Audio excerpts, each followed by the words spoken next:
ኢትዮጵያ ኢራን ከአሜሪካና እስራኤል ጋር ጦርነት ውስጥ በመግባቷ ምክንያት የግዢው ለገባችበት 1,350,000 በርሜል ነዳጅ ተይዞባታል። ይህ ብዙ መጠን ያለው ነዳጅ ለኢትዮጵያ ኢኮኖሚ ምን ማለት ነበር የሚለውን እናያለን። ኢራን የየመን ሁቲዎች በቀይ ባህር የንግድ መርከቦች ላይ ዳግም ጥቃት እንዲሰነዝሩ ግፊት እያደረገች ነው ተባለ። የአሜሪካው ፕሬዝዳንት ዶናልድ ትራምፕ የሆርሙዝ ጉዳይ አሳስቦናል እያሉ ላሉት ሀገራት ባስተላለፉት መልእክት ወደ ሆርሙዝ ወሽመጥ በመሄድ ነዳጃችሁን ውሰዱ፣ እኔ አያገባኝም ብለዋቸዋል። ጤና ይስጥልን፣ ኢትዮ ፍሮንቶች ነን። አብራችሁን ስትቆዩ እነዚህን ጉዳዮች በስፋትና በጥልቀት በመረጃና በትንታኔ ትሰማላችሁ። እስከዛው ቻናላችንን ሰብስክራይብ፣ ላይክ እና ሼር እያደረጋችሁ አብራችሁን ቆዩ። ኢትዮጵያ ኢራን ከአሜሪካና እስራኤል ጋር ጦርነት ውስጥ በመግባቷ ምክንያት የግዢው ለገባችበት 1,350,000 በርሜል ነዳጅ ተይዞባታል። ይህን ያክል መጠን ያለው ነዳጅም ኢራን የሆርሙዝ ሰርጥን በመዝጋቷ ምክንያት ኢትዮጵያ ውል ብትፈጽምበትም ሊመጣላት አልቻለም። የኢትዮጵያ የንግድና ቀጠናዊ ትስስር ሚኒስትሩ ካሳሁን ጎፌ እንደተናገሩት ከሆነም ከአንድ ወር በፊት በመካከለኛው ምስራቅ ኢራን ከአሜሪካና እስራኤል ጋር ውጊያ በመጀመሯ ምክንያት ለኢትዮጵያ ነዳጅን ከድሮ ጀምሮ ያቀርቡ የነበሩት የመካከለኛው ምስራቅ ሀገራት ምርቱን ማቅረብ አልቻልንም ብለው ነግረዋታል። በዚህም ኢትዮጵያ ልትረከበው የነበረው 180,000 ሜትሪክ ቶን ወይንም 1,350,000 በርሜል ነዳጅን ልትረከብ አልቻለችም። ኢራን በዘጋችው የሆርሙዝ ሰርጥ ምክንያት ተይዞባታል። ሚኒስትሩ ባይናገሩትም ይህ ነዳጅ ሊመጣ የነበረውም ኢትዮጵያ ሙሉ ለሙሉ ናፍጣን ትገዛበት ከነበረው የመካከለኛ ምስራቁ ሀገር ኩዌት ነበር። ይህች ሀገር ደግሞ የመካከለኛው ምስራቅ ጦርነት ከተነሳ ጀምሮ በኢራን ተደጋጋሚ ድብደባ ሲደርስባት ነበር። ድብደባ የደረሰባት ደግሞ በነዳጅ መሰረተ ልማቶቿ ላይም ጭምር ነው። ይህች ኩዌት የምትባለው ሀገር ተደብድባም የሆርሙዝ ሰርጥ መዘጋቱ ደግሞ ኢትዮጵያ ላይ ከፍተኛ የሆነ ችግርን ያስከተለው። ይህን በቁጥሮች እናስለው። ከዚች ከኩዌት ሀገር ኢትዮጵያ ለዋናው የነዳጅ አቅርቦት ተፈላጊ የሆነውን ናፍጣን የምታስመጣው። እንደተባለው ከሆነም ኢትዮጵያ ከምትጠቀማቸው የነዳጅ ምርቶችም 62 በመቶ ብቻውን የተጣራው ነጭ ናፍጣ ነው። ለህዝብና ለጭነት ትራንስፖርትም በዋናነት ጥቅም ላይ የሚውለው ይሄው የተጣራው ነጭ ናፍጣ ነው። ታዲያ በጦርነቱ ምክንያት ኢትዮጵያ የተያዘባት 1,350,000 በርሜል ነዳጅ ለዚህ ሀገር እጅግ ከባድ ውጦት ነው። 1,350,000 በርሜል ነዳጅ ማለት 214,650,000 ሊትር ነዳጅ ማለት ነው። ይህን ያክል ሊትር ነዳጅ ማለት ኢትዮጵያን ለቀናት ሰጥለጥ አድርጎ የሚይዛት ነዳጅ ነው። ይሄ 214,650,000 ሊትር ነዳጅ ናፍጣ ብቻ ነው ብንል ኢትዮጵያ ከጦርነቱ በፊት በቀን 9,200,000 ሊትር ናፍጣን ትጠቀማለች ተብሏል። በዚህ አይነት ሲሰላም ኢትዮጵያ የተያዘባት 1,350,000 በርሜል ነዳጅ ለ23 ቀናት ቀጥለጥ አድርጎ የሚይዛት ነው። የ23 ቀን ነዳጅ ማለት ደግሞ ኢትዮጵያ ለክፉ ቀን መጠባበቂያ ብላ ከምትይዘው የነዳጅ መጠንም በእጅጉ የበለጠ ነው። መረጃዎች እንደሚያሳዩት ኢትዮጵያ ለክፉ ቀን ብላ ነዳጅ ማጠራቀም የሰራቻቸው ታንከሮች ለ36 ቀናት ፍጆታ የሚሆን ነዳጅን ያከማችላታል። ኢትዮጵያ ግን ብዙ ጊዜ ለክፉ ቀን ብላ የምታከማቸው ነዳጅ ክፉ ቀን ቢገጥማት ለ15 ቀናት ብቻ ነው የሚበቃት። አሁን ላይ ኢራን ከእስራኤልና አሜሪካ ጋር ጦርነቱ ስትገባ የሆርሙዝ የባህር መተላለፊያን በመዝጋቷ ምክንያት መረከብ ያልቻለችው ነዳጅ ግን በዕለታዊ አጠቃቀም ከፍተኛ ፍጆታ ባለው ናፍጣ ሲሰላ የ23 ቀን ፍጆታ ነው። በቤንዚል ሲሰላ ግን ምናልባትም ከወር በላይ ልትጠቀምበት የምትችለው ነዳጅ ነው የተያዘባት። 180,000 ሜትሪክ ቶን 1,350,000 በርሜል ወይንም 214,650,000 ሊትር ነዳጅም ኢትዮጵያ ባልተሳተፈችበት ጦርነት ተይዞባታል። ይህም ብዙ ዋጋ ነው እያስከፈላት ያለው። ኢትዮጵያ ከኩዌት የቀረባት ነዳጅ ለአፋጣኝ ግዢ ወይንም ሙያተኞቹ ስፖት ማርኬት ለሚሉት አጋልጧታል። እኚህ የነዳጅ ገበያዎች ብዙ ጊዜ ጥቅም ላይ የሚውሉት ልክ እንዳሁኑ የመካከለኛው ምስራቅ ጦርነት አይነት ሁኔታዎች ሲከሰቱ ነው። በዚህ ገበያ ነዳጅ የሚሸጠው የነዳጁ የወደፊት ዋጋ በትንበያ ተሰልቶና ሌሎች ሁኔታዎች ከግምት ውስጥ ገብተው ሳይሆን አሁን ዓለም ላይ የተፈጠሩ ሁኔታዎች ብቻ ግምት ውስጥ ገብተው ነው። በዚህ ጦርነት ምክንያት ያሉ የመጓጓዣ ስጋቶችና የኢንሹራንስ አረቦን ውድነት እንዲሁም ነዳጅ ከዋናው ገበያ ስለሚጠፋ እነዚህ ገበያዎች ላይ ብዙ ፈላጊ ስለሚከማች ዋጋውን በማናር ነው የሚሸጡት። በዚህም ሳቢያ ኢትዮጵያ ለ2 እና 3 እጥፍ የዋጋ ንረት ተጋልጣ ነው ነዳጅ መግዛቷ የተነገረው። በዚህም ከጦርነቱ በፊት አንድ በርሜል የተጣራ ነጭ ናፍጣ $80 ነበር። አሁን ግን ኢትዮጵያ በመደበኛው ገበያ ጨመረ በተባለው ዋጋም ነዳጅን ስለማታገኝ አንዱን በርሜል በ250 የአሜሪካ ዶላር መግዛቷ ተነግሯል። እንዲሁም ከጦርነቱ በፊት $70 የነበረው አንድ በርሜል ቤንዚል በስፖት ገበያ 150 የአሜሪካ ዶላር መግዛቱን መንግስት ተናግሯል። መንግስት የመካከለኛው ምስራቅ ጦርነት ከተነሳ አንስቶ ከነዚህ ገበያዎች 3 ጊዜ ነዳጅን ገዝቶ ለሀገር ውስጥ ገበያ ማቅረቡንም ገልጿል። ይሁን እንጂ ከነዚህም ገበያዎች ነዳጁ እንደ ልብ ስለማይገኝም ዋጋውም ውድ ስለሆነ በቀን 9.2 ሚሊዮን ሊትር ናፍጣን ያቀርብ የነበረው መንግስት አሁን ግን 4.5 ሚሊዮን ሊትር ናፍጣን ነው እያቀረብኩ ያለውት ብሏል በቀን። ሆኖም መንግስት የመካከለኛው ምስራቅ ጦርነት ከተጀመረ አንስቶ 3 ጊዜ መደበኛ ካልሆነው ገበያ ነዳጅን ገዝቼ ለሀገር ውስጥ ገበያ አቅርብ ያለው ቢልም ከየትኞቹ ገበያዎች ነዳጁን እንዳመጣ ግን አልገለጸም። ነገር ግን ኢትዮ ፍሮንት በሰኞ መጋቢት 21 ቀን 2018 ዓ.ም ዘገባ የኢትዮጵያ መንግስት የገዛቸው እንዳሉበት የሚጠረጠሩ 8 ነዳጅ ጫኝ መርከቦች ጅቡቲ ወደብ መታየታቸውን እስከመጡበት ሀገር አጣርታ መዘገባው ይታወሳል።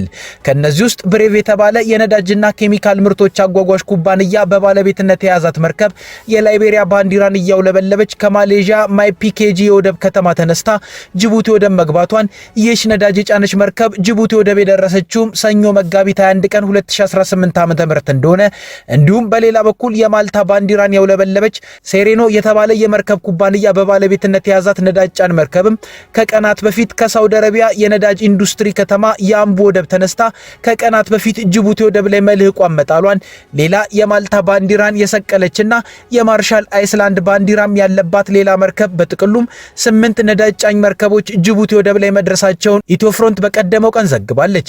ይህን ዘገባችንን ተከትሎም የንግድና ቀጠና የትስስር ሚኒስቴር መደበኛ ካልሆኑና የሆርሙዝ ሰርጥን ማለፍ ከማይጠበቅባቸው አቅጣጫዎች ነዳጅ መግዛቱን የተካተተበት መግለጫን ሰጥቷል። ሆኖም በዚህ መልኩ የሚገባው ነዳጅ ከውድነቱም ካለመገኘቱም አንጻር የሀገሪቱን አሁን ላይ ያለውን የከፋውን የነዳጅ ቀውስ ይፈታል ተብሎ አይታሰብም። ለዚህም ነው መንግስት የነዳጅ ክፍፍል ኮታ ውስጥ የገባው። በሌላ በኩልም ነዳጁ ከተገዛበት ዋጋ ውድነት አንጻርም የመሸጫ ዋጋ ድጋሚ እንዳይጨመርም ያሰጋል። ኢራን የየመን ሁቲዎች በቀይ ባህር የንግድ መርከቦች ላይ ዳግም ጥቃት እንዲሰነዝሩ ግፊት እያደረገች መሆኑን ጉዳዩን በቅርበት የሚያውቁ ስማቸው ይፋ ያልሆነ ከፍተኛ የአውሮፓ ባለስልጣናት ለብሉምበርግ ገልጸዋል። አሜሪካ ኢራን ላይ የምታካሄደውን ጦርነት የምትቀጥል ከሆነ ሁቲዎች በቀይ ባህር በኩል ያለውን የንግድ መስመር በማወክ ግፊት እንዲፈጥሩ ታስቧል። ሁቲዎች እስራኤል ላይ የሚሳኤል ጥቃት በመሰንዘር በቅርቡ ወደ ቀጥተኛው ጦርነት ቢቀላቀሉም በቀይ ባህር መርከቦች ላይ ዳግም ጥቃት ለመጀመር በቡድኑ አመራሮች መካከል የሐሳብ ልዩነት እንዳለ ዘገባው ጠቁሟል። ከዚህ ቀደም ሁቲዎች እስራኤል በጋዛ የምታካሄደውን ጦርነት እንድታቆም ግፊት ለመፍጠር በቀይ ባህር የሚያልፉ መርከቦች ላይ ጥቃት በመሰንዘሯ ከፍተኛ ቀውስ ተፈጥሮ ነበር። በአውሮፓዎች ክፉኛ ያቄሙት ዶናልድ ትራምፕ አንደግፍም ብላችሁናል፣ የቸገራችሁን ነዳጅ ሂዱና ከሆርሙዝ ውሰዱ ብለዋቸዋል። ሆርሙዝ ሳይከፈት ጦርነቱን ብናቆምም ግድ የለኝም ስለማለታቸውም ተሰምቷል። ኢራን የእስራኤልና የአሜሪካ ወታደራዊ ማዕከላትን መትቻለሁ ያለች ሲሆን የአሜሪካና የእስራኤል መርከቦች በባህረ ሰላጤው ውስጥ እንዳይንቀሳቀሱ የሚያግድ ሕግንም አጽድቃለች። የአሜሪካው ፕሬዝዳንት ዶናልድ ትራምፕ በአውሮፓውያኖቹ ደርሶብናል ያሉ ክህደት ካስከተለባቸው ብስጭት የወጡ አይመስልም። ጉዳዩን በየአጋጣሚ በማንሳትም ወቀሳቸውን አጠናክረው ቀጥለዋል። በትሩዝ የማህበራዊ ትስስር ገጻቸው ላይ ያሰፈሩት መልእክትም ይህን የሚያሳብቅ ነው። ትራምፕ የሆርሙዝ ጉዳይ አሳስቦናል እያሉ ላሉት ሀገራት ባስተላለፉት መልእክት ዩናይትድ ኪንግደም፣ ፈረንሳይ እና ሌሎችም ሀገራት ወደ ሆርሙዝ ወሽመጥ በመሄድ ነዳጃችሁን ውሰዱ ብለዋቸዋል። ሄዳችሁ የራሳችሁን ነዳጅ ውሰዱ፣ በቃ ውሰዱት ሲሉም ብስጭት አዘል መልእክታቸውን በጽሁፍ አስፍረዋል። የሆርሙዝን ወሽመጥ በማስከፈት ረገድ የኔቶን ድጋፍ የጠየቁት ፕሬዝዳንት ዶናልድ ትራምፕ ባሰቡት ልክ አዎንታዊ ፈጣን ምላሽን ከዚህ ጥምረት አላገኙም። የጥምረቱ አባል ሀገራት ለቀረበላቸው የድጋፍ ጥሪ ለሌላ ሀገር ጦርነት ዋጋ መክፈላችንም ሀብት ማባከናችንም ተገቢ አይደለም ሲሉ በመቃወም ለትራምፕ ያግዙኝ ጥሪ ምላሽ ለመስጠት ፈቃደኛ ሳይሆኑ ቀርተዋል። ዶናልድ ትራምፕ ባገኙት አጋጣሚም በሀገራቱ ላይ የተሰማቸውን ብስጭት እየገለጹና እየዛቱም ቀጥለዋል። ሀገራቱ በአሜሪካ ላይ አድርሰውታል በማለት ስማቸውን እየጠቀሱ ባቀረቡት ውንጀላ ፈረንሳይ የጦር መሳሪያ ጭነው ወደ እስራኤል የሚጓዙ አውሮፕላኖች በአየር ክልሏ እንዳያልፉ አግዳለች ሲሉም ወቅሰዋል። ፈረንሳይ ያገዘችን አይደለም፣ አሜሪካ ይህንንም አትዘነጋውም በማለት ዝተዋል። ዩናይትድ ኪንግደምን ጨምሮ ሌሎችም በሆርሙዝ ወሽመጥ መዘጋት የነዳጅ አቅርቦት መስተጓጎል የገጠማቸው ሀገራት ወደ ወሽመጡ ሄደው ነዳጃቸውን እንዲወስዱ ያሳሰቡት ትራምፕ ለራሳችሁ መታገልን መማር መጀመር አለባችሁ፣ ከዚህ በኋላ አሜሪካ አትረዳችሁም፣ እንዳልደረሳችሁልን ሁሉ እኛም አናግዛችሁም ብለዋል። ትራምፕ የኢራንን አስተዳደር መበጣጠስ እንደተቻለ ገልጸው ከባዱን ደረጃ አልፈናል፣ ሂዱና ነዳጃችሁን ውሰዱ በማለት ለሀገራቱ መልእክታቸውን አስተላልፈዋል። በአሜሪካና እስራኤል ለተከፈተባት ዘመቻ የሆርሙዝ ወሽመጥን እንደ አንድ ተጽዕኖ መፍጠሪያ መንገድ የተጠቀመችውና ይህም ዓላማዋ ኢራን ተሳክቶላታል ማለት ይቻላል። በአንጻሩ የሆርሙዝ ሰርጥ መዘጋት ለትራምፕ ከባድ ሆኖባቸው ተስተውሏል። ትራምፕ የሆርሙዝ ሰርጥ ጉዳይ በዚህ ደረጃ ይፈትነናል ብለው የሚያስቡ አይመስልም። እናም በኢራን ለማሳካት አስበውት የነበረው የስርዓት ለውጥ እውን ከሆነ የዚህ ሰርጥ መከፈትና አለመከፈት ያን ያክል የሚያስጨንቃቸው ጉዳይ አለመሆኑን የሚጠቁሙ መረጃዎች መውጣት ጀምረዋል። ዎል ስትሪት ጆርናልን ያጣቀሰው የቢቢሲ ዘገባ ትራምፕ የሆርሙዝ ወሽመጥ ተዘግቶም ቢሆን ጦርነቱን ለማቆም ፈቃደኛ መሆናቸውን አስነብቧል። ዎል ስትሪት ጆርናል ትራምፕ የሆርሙዝ ወሽመጥ በሰፊው ለእንቅስቃሴ ዝግ ሆኖም ቢሆን ጦርነቱን ለማቆም ፈቃደኛ መሆናቸውን ለረዳቶቻቸው መናገራቸውን ሰምቻለሁ ብሏል። ጋዜጣው የአስተዳደሩን ባለስልጣናት ጠቅሶ ፕሬዝዳንቱና ረዳቶቻቸው ወሽመጡን ለማስከፈት የሚደረግ ወታደራዊ ዘመቻ ለጦርነቱ ከተያዙት የጊዜ ገደብ ከ4 እስከ 6 ሳምንታት ሊገፋው ይችላል ብለው መገምገማቸውን ዘግቧል። ትራምፕ የኢራንን ባህር ኃይልና የሚሳኤል ክምችት በከፍተኛ ሁኔታ ካወደሙ በኋላ እየተካሄደ ያለውን ጦርነት በማቆም ወሽመጡን እንድትከፍት ዲፕሎማሲያዊ ጫና ለማድረግ እያሰቡ መሆኑ ተገልጿል።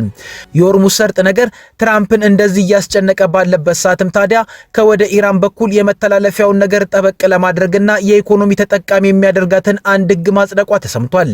እርግጥ ነው ህጉ ከሰሞኑ ሲነገርለትና ሲጠበቅ የነበረ ነው። ኢራን በሆርሙዝ ወሽመጥ በኩል የሚያልፉ መርከቦችን ለማስከፈል ያረቀቀችውን ህግ አጽድቃለች። በኢራን የሚገኝ የፓርላማ ኮሚቴ በሆርሙዝ ባህር ወሽመጥ ላይ በሚተላለፉ መርከቦች ላይ ቀረጥ ለመጣል ያረቀቀውን ህግ አጽድቋል ሲል የእስላማዊ አብዮታዊ ዘብ ልሳን የሆነው የፋርስ ዜና ወኪል ዘግቧል። የብሔራዊ ደህንነት ኮሚሽን አባል የሆነ ሰው እቅዱ መጽደቁን አረጋግጧል። ይህም የአሜሪካና የእስራኤል መርከቦች በባህረ ሰላጤው ውስጥ እንዳይንቀሳቀሱ የሚያግድ ነው። በእቅዱ መሰረት በኢራን ላይ በተጣሉ ማዕቀቦች የተሳተፉ ሌሎች ሀገራትም እንዲሁ በወሽመጡ በኩል እንዳያልፉ ይከለከላሉ ሲል አክሏል። አዲሱን የክፍያ ስርዓት ኢራን ከኦማን ጋር በመተባበር ተተገብረዋለች ተብሏል። ከዓለም የነዳጅ ዘይት ውስጥ 20 በመቶ የሚሆነው የሚተላለፈው አብዛኛውን ጊዜ በኢራንና በኦማን መካከል በሚገኘው በዚህ ጠባብ መተላለፊያ በኩል ነው። ይሁን እንጂ ጦርነቱ ከተጀመረበት ጊዜ ጀምሮ በዚህ በኩል የሚደረጉ የመርከብ ጉዞዎች 95 በመቶ መቀነሳቸውን የባህር ላይ ደህንነትን የሚከታተለው ኬፕለር አስታውቋል። መረጃዎች እንደሚያሳዩት ከዚህ ቀደም በዚህ ሰርጥ ይተላለፉ የነበሩ መርከቦች ቁጥር በቀን 140 የሚደርሱ የነበረ ሲሆን አሁን ላይ ወደ 5 እና 6 ወርደዋል። ወደ 2000 የሚደርሱ መርከቦች አሁን ላይ ሰርጡን መሻገር ተስኗቸው መቆማቸውን ዓለም አቀፉ የማሪታይም ድርጅት አስታውቋል። ኢራን አሁን ላይ አንድ መርከብ በሰርጡ በኩል እንዲያልፍም $2 ሚሊዮን ዋጋ እየተቀበለች ሲሆን ገንዘቡም በዩዋን እየተደረገ ያለ ልውውጥ መሆኑ ታውቋል። የሆርሙዝ ጉዳይን አስመልክተው መግለጫ የሰጡት የአሜሪካው መከላከያ ሚኒስትር ፒት ሄግሴት በሆርሙዝ ወሽመጥ ከዚህ ቀደም በበለጠ መርከቦች እያለፉ ነው ሲሉ ተናግረዋል። ዛሬ ለጋዜጠኞች መግለጫ የሰጡት መከላከያ ሚኒስትሩ ስለ ኢራንና አሜሪካ ድርድር ተጠይቀው ድርድሩ እውነተኛ ነው፣ እየተካሄደ ነው፣ እየጎለበተም ነው ሲሉ ተናግረዋል። በኢራን የስርዓት ለውጥ ተደርጓል ያሉት ፒት ሄግሴት የአሁኑ አስተዳደር ከቀደመው በበለጠ ብልህ ነው ብለዋል።